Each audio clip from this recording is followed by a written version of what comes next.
Olá, meus amigos e minhas amigas. Se você está aqui no canal pela primeira vez, o meu nome é Paulo Filho. Eu falo sobre geopolítica e liderança.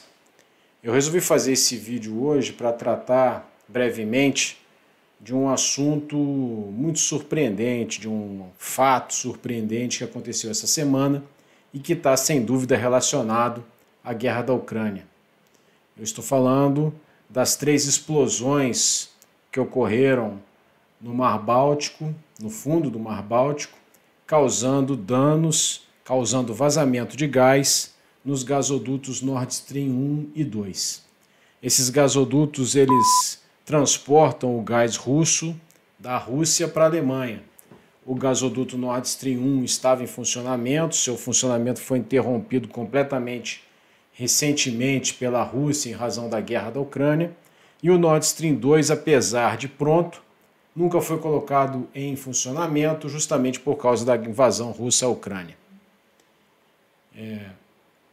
Imediatamente após essas explosões, esse vazamento de gás, surgiram especulações sobre quem seriam os autores dessa muito provável sabotagem, né? Dificilmente causas naturais causariam 3 vazamentos em 2 gasodutos. Certamente houve uma sabotagem. Em primeiro lugar, é muito importante destacar que essa não é uma ação simples. Essa não é uma ação que um grupo terrorista qualquer possa fazer com facilidade.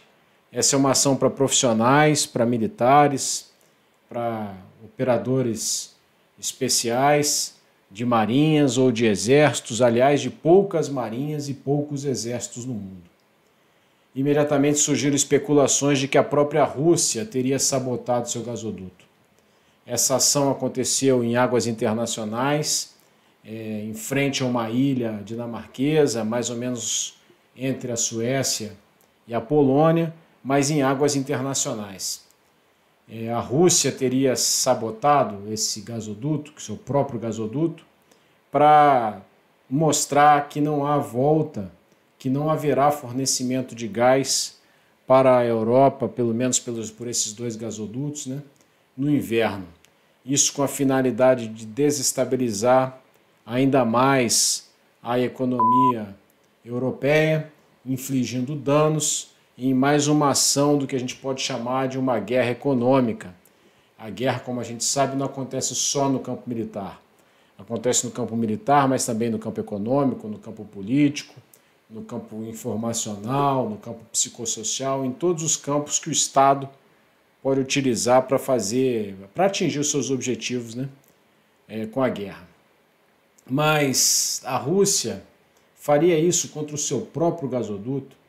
Seria do interesse da Rússia não ter essa ferramenta para barganha? Ora, se o gasoduto está lá intacto e os russos podem usar essa ferramenta como moeda de troca, por exemplo, no auge do inverno, pressionando a Alemanha ou os europeus a diminuírem o apoio à Ucrânia em troca do retorno ao fornecimento do gás. Então, se os próprios russos destruírem o seu gasoduto, eles estão perdendo essa ferramenta de barganha. Será que eles fariam isso? É uma pergunta que eu deixo para vocês. Quem seria o outro ator que poderia fazer isso, que teria condições militares de fazer e teria liberdade de ação para fazer uma ação tão ousada nesse momento? Seria os Estados Unidos. Imediatamente ressurgiram nas redes sociais um vídeo do presidente Biden no dia 7 de fevereiro, ou seja, antes da guerra, quando perguntado numa entrevista, ele dizendo que os Estados Unidos poderiam sim tomar providências para impedir o funcionamento do gasoduto Nord Stream 2. Qual seria a vantagem para os Estados Unidos se eles fizessem uma ação dessa? Ora, seria justamente tirar essa ferramenta de barganha da Rússia. A Rússia não teria essa ferramenta de barganha para tentar pressionar a Europa, né, com o retorno do fornecimento do gás, em diminuir o apoio à Ucrânia. Mas será que os Estados Unidos fariam uma jogada tão arriscada, destruir uma infraestrutura europeia que custou bilhões de dólares, inclusive a Alemanha, atacar uma infraestrutura na Europa, uma infraestrutura de um país aliado? Será que eles faziam isso? Também não estou em a resposta, estou deixando a pergunta para vocês. Então, meus amigos, o que a gente sabe? O que a gente sabe é que foi uma sabotagem. O que a gente não sabe? A gente não sabe quem fez essa sabotagem. Dificilmente, fora desses dois atores aí, Estados Unidos e Rússia, nós identificaríamos o causador desse vazamento. Não acredito que nenhum país europeu, embora tenha condições militares, tenha condições técnicas de fazer isso, fizesse uma ação dessa em plena Europa. E não acredito em nenhum ator de fora da região. Então, meus amigos e minhas amigas, essa é uma pergunta que vai ficar em aberto. A quem interessa e por que tal ação tão ousada teria sido feita? O certo é que se essa resposta aparecer nas investigações, tanto Noruega quanto Polônia, quanto a própria Alemanha estão investigando, a própria Rússia pediu uma reunião extraordinária do Conselho de Segurança da ONU para a próxima sexta-feira para tratar desse assunto. A Rússia disse que sim, foi sabotado o seu gasoduto, que alguém sabotou o seu gasoduto, e ela quer uma investigação. Então, o certo é que se essa resposta vier à tona, nós vamos ter uma escalada muito importante do conflito, qualquer que seja o ator responsabilizado por essa ação. É uma ação muito ousada que pode acrescentar muita tensão a um ambiente já muito tensionado na Europa pela invasão russa à Ucrânia. E um outro fato relacionado a esse evento é que há uma coincidência de datas.